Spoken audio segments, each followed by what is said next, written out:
मतलब ये तय हो गया कि मतदान के दिन हिंदू और मुस्लिम चुनाव होने के बाद है, और बीजेपी ने इसका संकेत भी दे दिया। और टीएमसी की तरफ से किस तरह से नारे लगाए जा रहे हैं? देखिए, टीएमसी की तरफ से नारे लगाए जा रहे हैं जय बांग्ला, दूसरी तरफ बीजेपी कह रहे हैं जय श्री राम। दोनों का नाराबाजी चल रहा है। मगर तस्वीर, और एक तस्वीर आपको ध्यान देना पड़ेगा कि ममता बनर्जी का तस्वीर आप देखेंगे, 2019 का चुनाव हो, 2021 का चुनाव हो, 2024 का चुनाव हो, ममता बनर्जी कभी भी इलेक्शन के टाइम पर, इलेक्शन डे पर घर से नहीं निकलती है।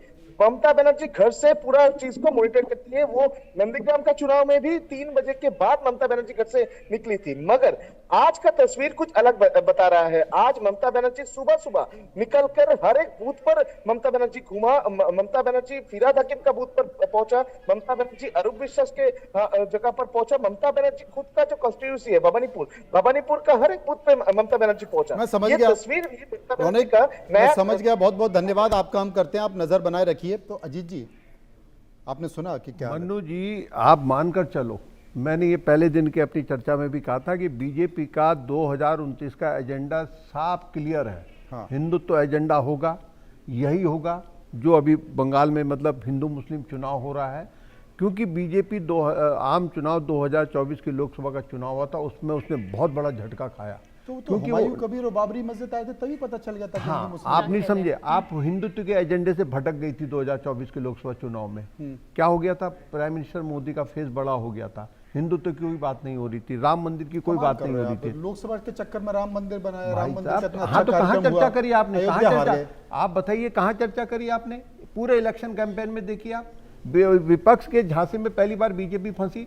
विपक्ष ने कहा कि साहब ये 400 पार का नारा इसलिए दे रहे हैं कि आरक्षण खत्म कर देंगे। फंस गई बीजेपी। अब बीजेपी को उससे चंगुल से बाहर निकलने में इतनी मशक्कत करनी पड़ी कि तमाम जतन करने पड़े। कहना पड़ा कि भाई हमारा ये मतलब नहीं, हमारा वो मतलब नहीं, आपने गलत मतलब निकाल दिया। तो बीजेपी घबराई हुई है। देखिए, कांग्रेस अपनी घबराई हुई है क्या? तभी तो क्यों कर रहे हैं फिर हिंदू मुस्लिम, क्यों करें आप? मैं बताऊं, राजस्थान 2023 का चुनाव, ठीक है, नहीं सुनिए, 23 का चुनाव देखो, राजस्थान का चुनाव कांग्रेस जीत गई थी। एक तो कांग्रेस ने तो खैर अपनी गलतियां जो करी, लेकिन बीजेपी को ये समझ में आ गया। बताओ, 20 साल 22 साल पहले के दंगों के फोटो अगर आप फ्रंट पेज पे छपवा रहे हैं अखबारों में, उसका क्या मतलब है?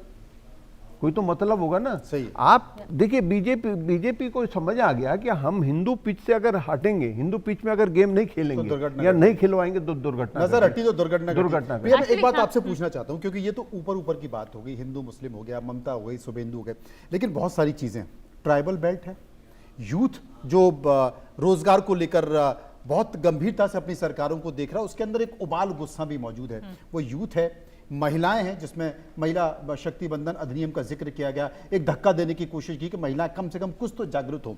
और जो सबसे चीज बड़ी है कि वहां की जो स्थानीयता है वो है, ये मुद्दे पढ़ाई लिखाई, रोजगार, फैक्ट्री बंद होना, व्यवसाय नहीं है, ये क्या कहते हैं?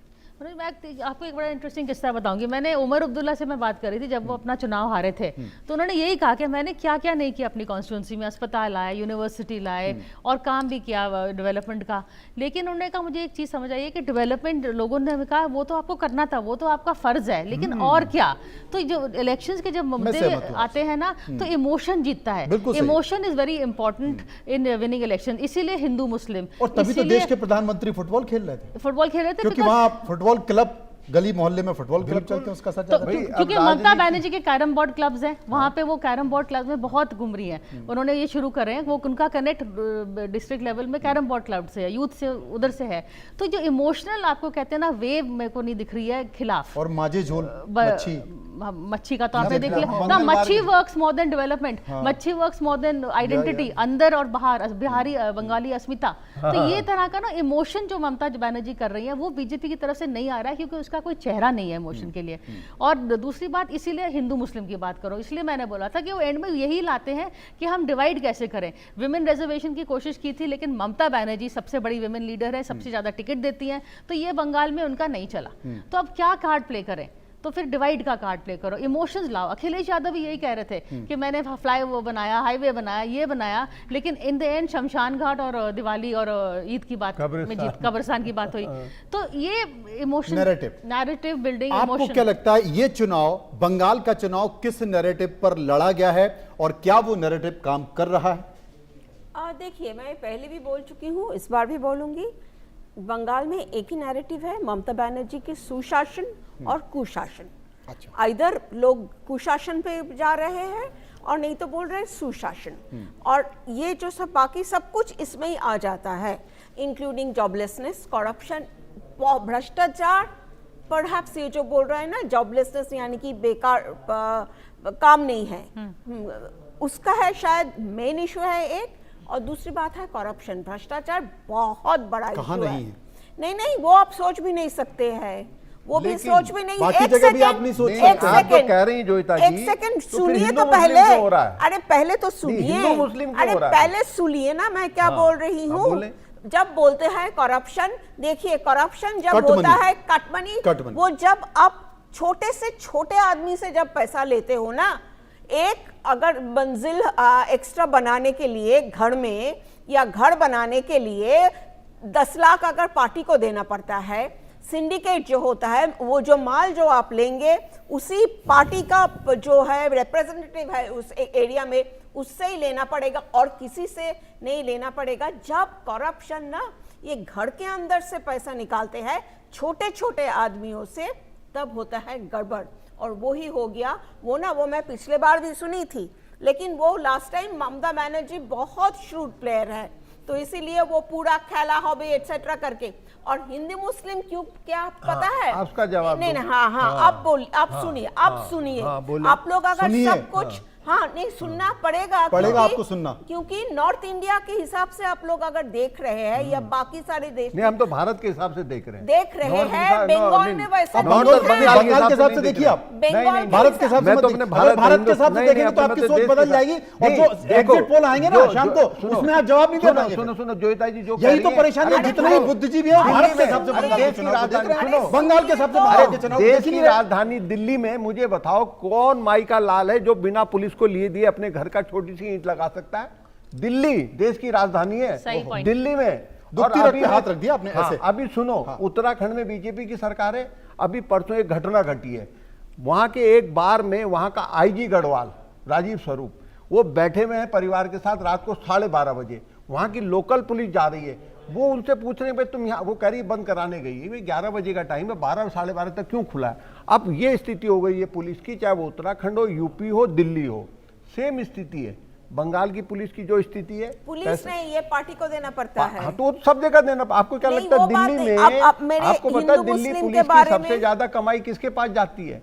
किसको देते हैं वो? ये उत्तर प्रदेश के गाजियाबाद के लिए या नोएडा में जो पोस्टिंग मिलती है, वो पोस्टिंग कैसी मिलती है आपको पता है? नोएडा में क्या स्थिति है? बीएमसी की पोस्टिंग कल्पना नहीं कर सकता। नहीं, नोएडा में, अरे नोएडा में भाई साहब, आप घर का फ्लैट लेने के लिए आपको चक्कर काटने पड़ रहे हैं, घर नहीं मिल रहा, आपने 2 करोड़ रुपए जमा करा रखे हैं, वो बिल्डर क्या करता है, कोर्ट में डाल देता मामला, पुलिस के पास डाल देता मामला, आप चक्कर काटते रहो। अरे नोएडा अथॉरिटी से जूझा आपने, अपना नाम म्यूटेशन करने में कितने पैसे लग रहे हैं? ये तो जोईता जी, ये आम बीमारी है पूरे देश में, ये आम बीमारी है, इस बीमारी नहीं, ये बीमारी पूरे देश में। देखिए आप गलत व्याख्या कर रहे हैं, इसका नाम सुविधा शुल्क कर दीजिए। अच्छा, अरे ये बीमारी पूरे देश में, ये लाइलाज बीमारी है। कोई सरकार आ जाए, कोई अरविंद केजरीवाल ने कहा था मैं क्रांति ले आऊंगा, प्राइम मिनिस्टर मोदी जब आए थे उन्होंने मैं क्रांति ले आऊंगा, भ्रष्टाचार हटा दूंगा।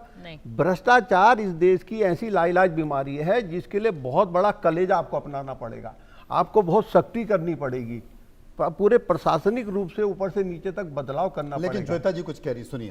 सुनाओ। हिंदू मुस्लिम के बारे में जो बोल रही है ना, हाँ जी, वो ऑलरेडी ग्राउंड में हो चुका है, बीजेपी उसका फायदा उठा रहे हैं, सिंपल एज दैट। ये सही बात। क्योंकि देखिए, मैं कलकत्ता से हूँ, मुझे पता है 10 साल पहले, 20 साल पहले कलकत्ता का जो डेमोग्राफी था, उधर आप साउथ कैलकाटा में, हम लोग जहां सब साउथ कैलकाटा से अगर जो है, आप एक भी बुर्खा नहीं देख सकते थे, एक भी बुर्खा नहीं था।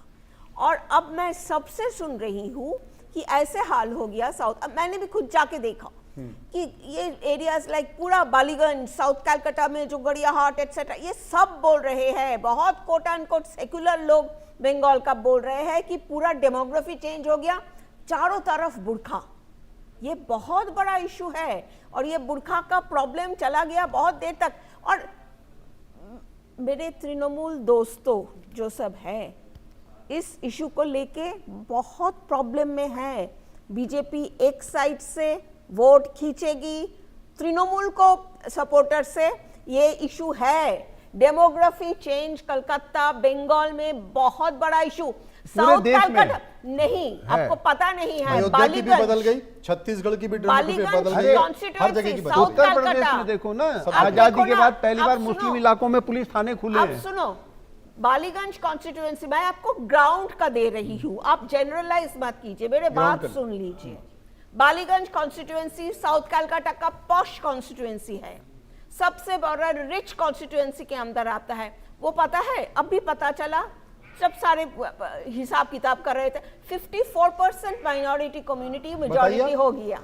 तभी तो ममता भारी पड़ रही है, हम उसी बात का तो जिक्र कर रहे हैं। इसी तो ममता को तो यही पीटेगी, यही तो खाएगा ममता। पर ये तो उनका वोट है, यही तो वोट है। अगर उनका वोट भारी पड़ गया तो पिटेगी कैसे?